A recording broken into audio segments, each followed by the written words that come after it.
very tired. Fanon is arguably one of the most misunderstood thinkers of the New Left. Since the publication of Wretched in 1961, and his death, Fanon has been mainly seen as an apostle of violence.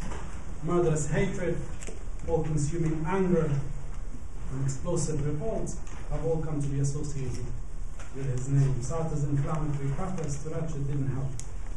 It merely reinforced this strong impression. Read Fanon, he stated, "You will learn how in the period of their helplessness, their mad impulse to murder is the expression of the natives' collective consciousness." Wretched, or the Bible of third worldism, or the Bible of decolonization, as it came to be known, thus became indelibly marked by the notion of decolonization as violence. This remains, in my mind, the dominant reading of Fanon's Wretched today. My main objective is actually pretty straightforward, and I'll state it from the beginning. To read Fanon as an apostle of violence is to willfully misconstrue his life work. Fanon was no pacifist, and he did strongly believe in the historical necessity of force and violence in political struggle. But to reduce his political and theoretical intervention to that is to miss out on his real movement.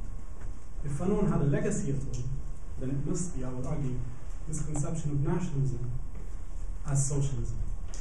Over and above anything else, a socialist nation was the fundamental instrument for decolonization and for liberation for Fanon. Freedom for him is not the individual experiencing the self-cleansing and regenerative power of violence, but living in a free and liberated nation as it cooperates with other free peoples and melts into internationalist solidarity. Important to emphasize here is that an authentic nationalism, this is Fanon's phrase, could only result in the emancipation of the individual. Anything less is insufficient and totally unacceptable, even treasonous, he thought. As he once put it in his collection of essays towards the African Revolution, he said, "The liberation of the individual does not follow national liberation. And authentic, again that phrase, national liberation exists only to the precise degree to which the individual has irreversibly begun his own liberation." End of quote. Wretched, I think, prepares for this freedom. I shall turn to Wretched in an attempt to flesh out what I mean by Fanon's revolutionary nationalism, his socialism. I shall begin with his arguments about violence, then move to consider his views on the limited capacity of the national bourgeoisie, and then examine his conception of liberation. These are the three sections, if you like. The first chapter concerning violence opens with this very famous sentence. I'll be quoting a little bit more than I should, because it sort of helps.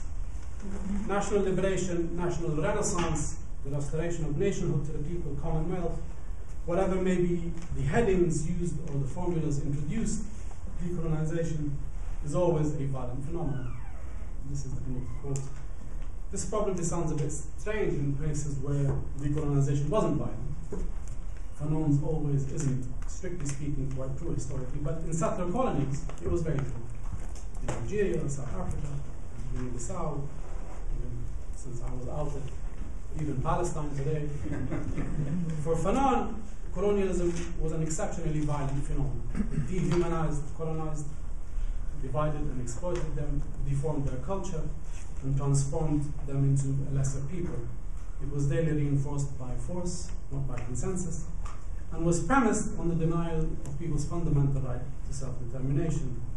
So colonialism for Fanon is total negation. The natives equals absolute evil, immorality, laziness, poverty, depravity, ignorance, want. Had the natives accepted this definition of themselves, history would be quite different these days. Algeria would still be French, and Africa as a whole would still be colonized. But the major failure of colonialism is that it nearly always fails to convince the colonized of the superiority of the colonizers.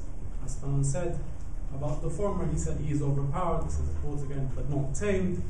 He is treated as an inferior, but he is not convinced of his inferiority.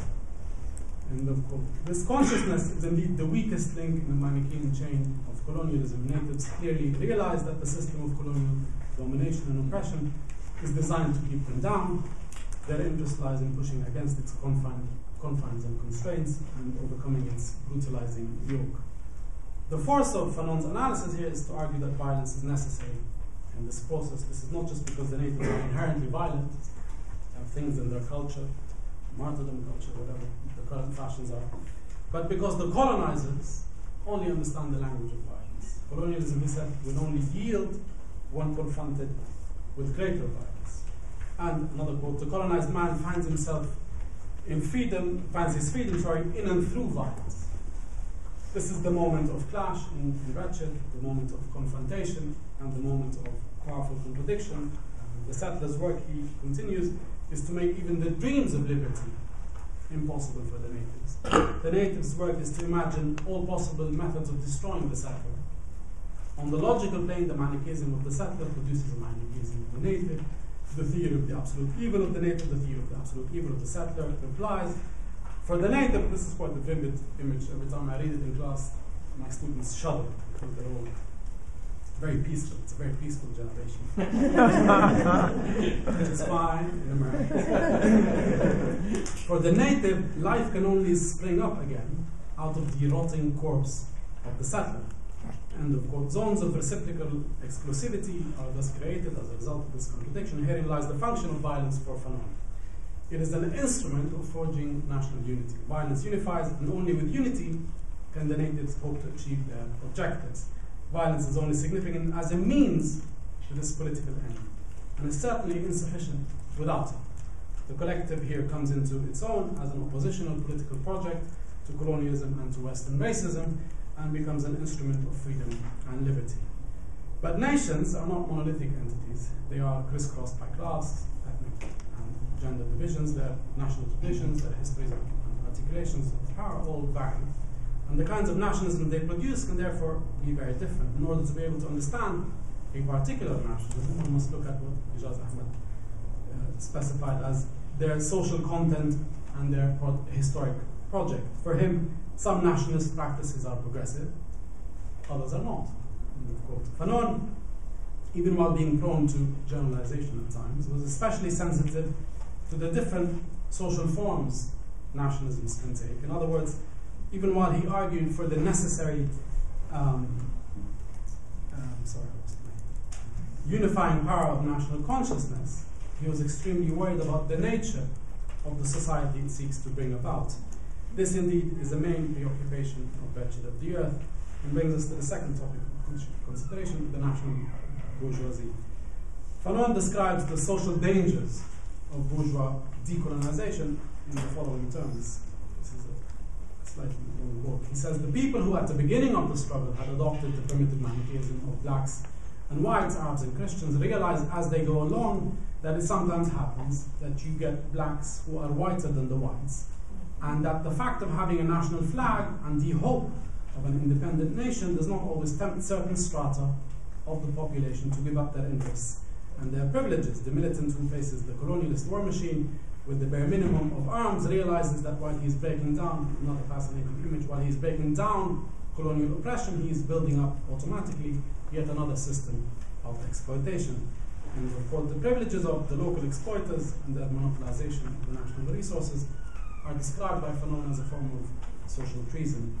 The same process that brings national liberty can also institute new modalities of internal exploitation and oppression within the nation.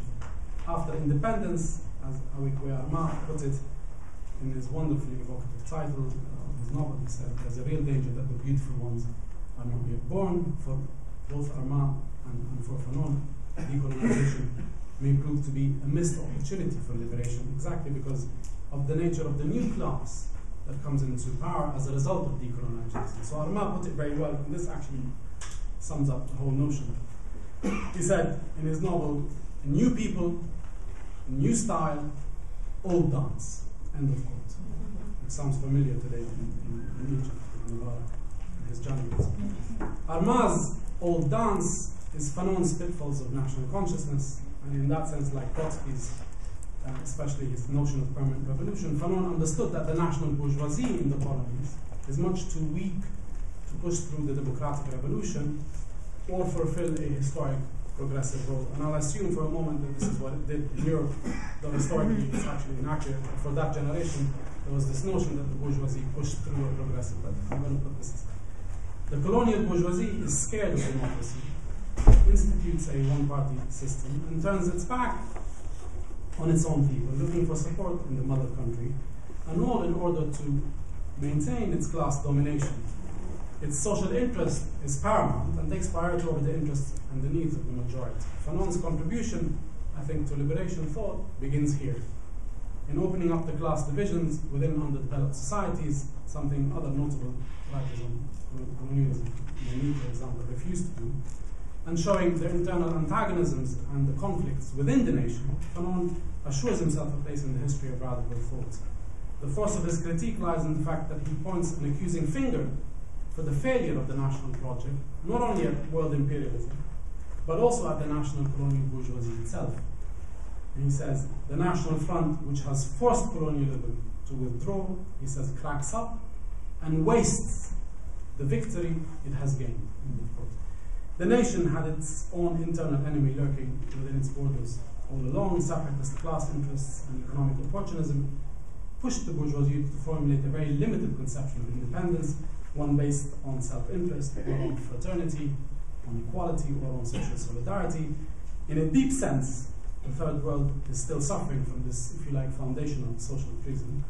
This is what a recent debunker of the myth of the national developmental bourgeoisie, Wretched, has described as a form of developmentalism which amounted to a massive transfer of national resources to local capitalists. End of quote.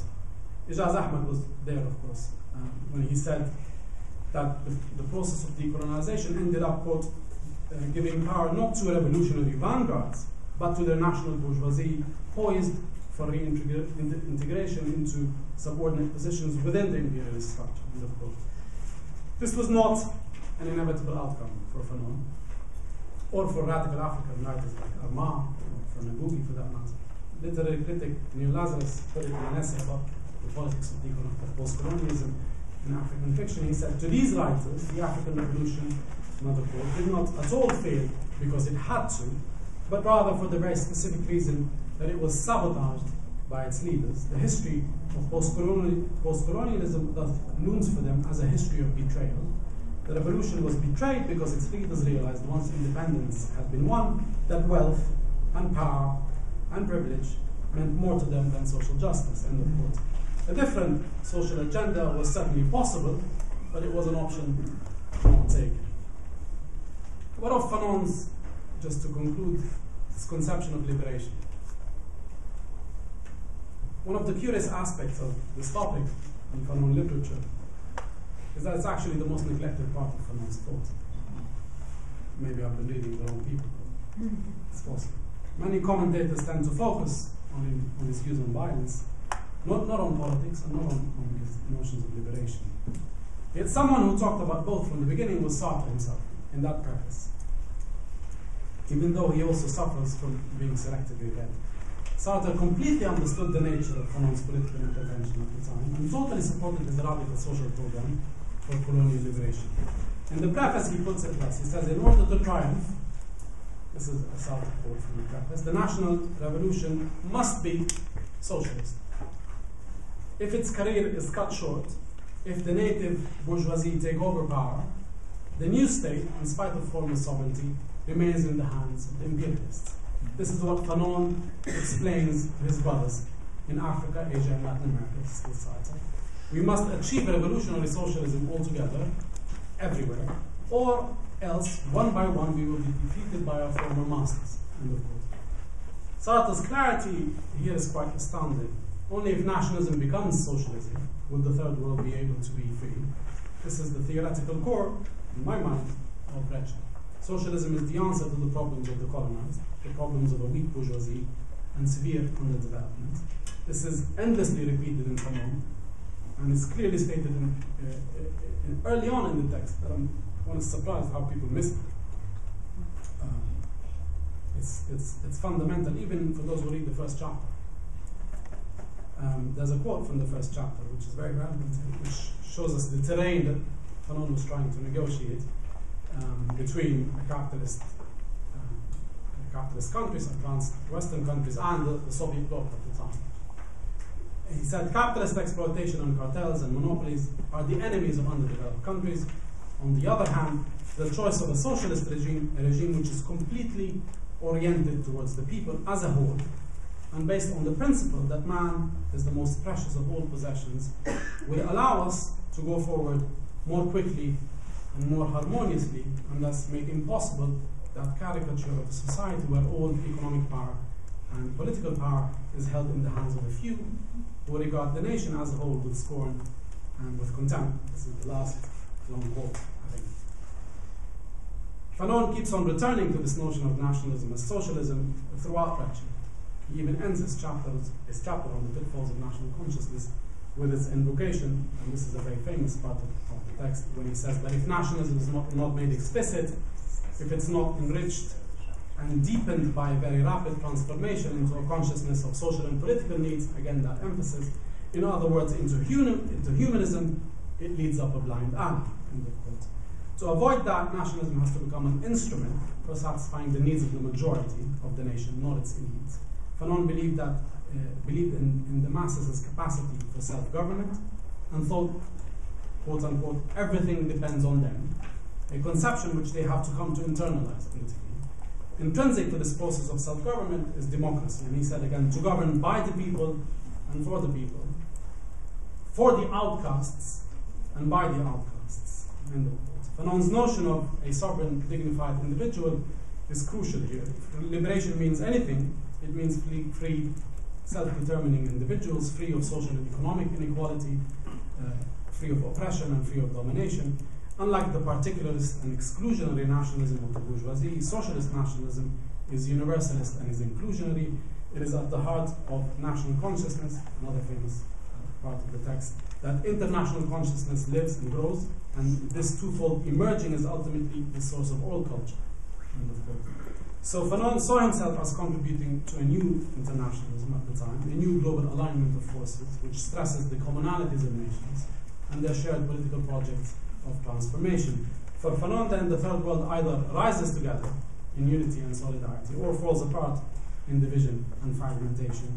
Only as a unified, self-governing, and crucially anti-capitalist bloc can it face off Western imperialism.